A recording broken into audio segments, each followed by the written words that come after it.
সরকারি আবাস যোজনায় বাড়ি না পাওয়ায় প্রাণ হাতে নিয়ে কোনো রকমে বেঁচে আছেন কাশীপুর ব্লকের মণিহারা গ্রাম পঞ্চায়েত এলাকার বড়ডিহা মাঝরাঙ্গা গ্রামের বাসিন্দা মাধুরী বাউরি। তার স্বামী মারা গিয়েছে, ছেলে নেই, একমাত্র মেয়ের নাতনিকে নিয়ে থাকেন তিনি। দীর্ঘ বাম সরকার ও বর্তমান তৃণমূল সরকারের আমলে এখনও পর্যন্ত পাকা বাড়ি জোটেনি তার। বাড়ির একাংশ দেখা গিয়েছে ফাটল, পুয়ালের চালা দিয়ে ঢুকছে জল, কোনো ক্রমে একটি ত্রিপলের ভরসায় এখনও দাঁড়িয়ে রয়েছে বাড়িটি। টানা কয়েকদিনের বৃষ্টিতে সেখানেও জল ঢুকেছে। স্থানীয় মণিহারা গ্রাম পঞ্চায়েতের বিরোধী দলনেতা মলয় মিশ্র তার ব্যক্তিগত উদ্যোগে প্রতি বছরই তাকে একটি করে ত্রিপল দেন বলে জানান ওই মহিলা। এ বিষয়ে মলয়বাবু জানান, বর্তমান শাসক দল প্রকৃত গরিব মানুষদের আবাস যোজনা থেকে বঞ্চিত করেছে। আমরা বারে বারে পঞ্চায়েতে জানালেও কোনো পদক্ষেপ নেওয়া হয়নি। পঞ্চায়েত থেকে ঘরের ব্যাপারে আপনার কাছে কোনো কাগজ খুঁজেছিল? কাগজ না, কাগজ কিছু কই খুঁজে নাই, কে এমনি আসিছে লিখিয়ে নিয়ে গেছে ঘর হবে, ঘর করে দেবো, তোমার নামে আসবে, কে তো হয়েছে। আর অনেকবার সার্ভে হয়েছে কিন্তু ঘর আসে না, আমাদের কোনো পয়সা পাতে কিছু ঢোকে না।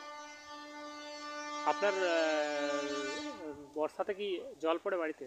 আমার বাড়িতে জল পড়ে তো, তিরপল কইতে খুঁজতে হয়েছে, কি করবো, মাগামাগি করে তিরপল নিজে নিতে কিনতে পারিনি। মিয়া মানুষ, রোজ কাজ নাই, মনে করো কি করবো, কোনো রকমের সংসার চালাচ্ছে। যে লাতনি আছে এখানে ছোটোর থেকে। প্রধানকে জানিয়েছেন? না যায়নি বাবা, কিছু দেয়নি তো আর যাই কি হবে, জানাই কোনো লাভ নাই। হ্যাঁ, ত্রিপল কে দিয়েছে? এই যে আমাদের গাঁয়ের যে মেম্বার মলয় মিস্ত্রি, ওর কাছে আমরা মাগামাগি করি তো দেই, তিরপল দান করে। ঘরে জল পড়া দেখি আর দেখতেই তো পাচ্ছি, আসছি যাচ্ছি, ওকেই বলি আমরা। আপনার নাম? মাধুরী বাবু। সরকার থেকে এই যে মনে করো দুবার তিনবার গাড়ি নিয়ে লোক আইলি, মনে করো আমাদের কিছুই তো হইল নাই। মাটির ঘর আর এখন তখন পড়লেই হয়েছি, যখন নেই মরলেই হয়েছি। এই তিরপলে কি জল কাটে? তিরপল নিয়ে কোনো রকমে ঢাকা ঢুকি দিয়ে রাখিছি, কি করবো, উপায় তো তাছাড়া কিছু নাই। মিয়া মানুষ কোনো করতে পারছি না। কি বলবেন?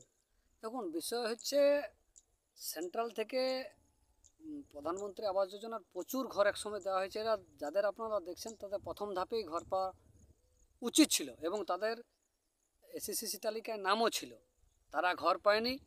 বিগত সময় যেটা বাংলা আবাস প্লাসের নামে ব্লক থেকে এসে সার্ভে হলো, সেখানে এই মানুষগুলো বঞ্চিত। মানে একটা আশ্চর্যের বিষয় যে ব্লকের আধিকারিকরাও কি সার্ভে করে গেলেন। এ নিয়ে আমার আইডিও সাহেবের সাথেও তর্ক বিতর্ক হয়েছিল, যিনি এটা সেই সময় এই রিসেন্ট যে ব্লক থেকে সার্ভে হয়েছে এটা দায়িত্বে ছিলেন। মোট কথা লাভ কিচ্ছু হয়নি। আপনি কি সরকারি দপ্তর বলুন, কি তৃণমূল নেতৃত্ব, গোটাটাই এক, আসল কাজ হয় না কিছু। বেশিরভাগ বাড়ি মালিকই বলছেন যে আপনার দেওয়া তিরপলে কোনো মত করে তারা ঠাঁই পেয়েছে বাড়িতে। কি বলবেন? দেখুন, বিষয় হচ্ছে, হ্যাঁ, আমি কিছু তিরপল এবছর কিনেছি। আমার বিগত দিনে আমার ব্যবসা সমস্ত বন্ধ ছিল, এটা নতুন ট্রাক্টর নিয়েছি, কিছু রোজগার করেছি এবছর হালতাল বেয়ে। তো সেটা সিদ্ধান্ত নিলাম যে কিছু তিরপল মানুষকে যতটুকু আমার ক্ষমতায় দাঁড়িয়ে, আমি তো সাধারণ ঘরের ছেলে, একটু যতটুকু পাশে দাঁড়াতে পারি সেই হিসাবে আমি কিছু তিরপল কিনেছি। আমার বাড়িতে এখনও আছে, আমি সেইভাবে মানুষকে দিচ্ছি। কিন্তু বিষয়টা হচ্ছে তিরপল কিনতে হচ্ছে কেন আমাকে? আমি একজন বিরোধী দলের মেম্বার, ব্লক থেকে মণিহারা পঞ্চায়েত অনেক তিরপল পায়। আমরা বিগত দিনে এখানে যারা বিরোধিতা মনিহারাঞ্চলে চোখে চোখ রেখে তৃণমূলের বিরোধিতা করার জন্য আমরা অনেক কিছু বঞ্চিত মেম্বার হিসাবে। আর আমরা বঞ্চিত মানে আমাদের এলাকার যারা বাসিন্দা, আমরা যে এলাকার মেম্বার, সে মানুষও বঞ্চিত। তো যাই হোক, চোখে চোখে রেখে লড়াই হচ্ছে, আর আমিও সেই ঘরে ছেলে বটি।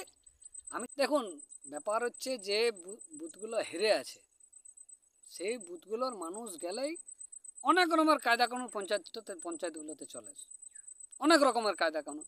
বিষয় হচ্ছে এগুলো বুথ হেরে আছে, এখানে মানুষ যারা তৃণমূল ভোট দিয়েছে তারাও বিজেপির ভোটার হয়ে গেছে এখন। তো স্বাভাবিক, যাই হোক, মানুষের দুর্ভোগ হচ্ছে, পরিবর্তন হবে। পরিবর্তন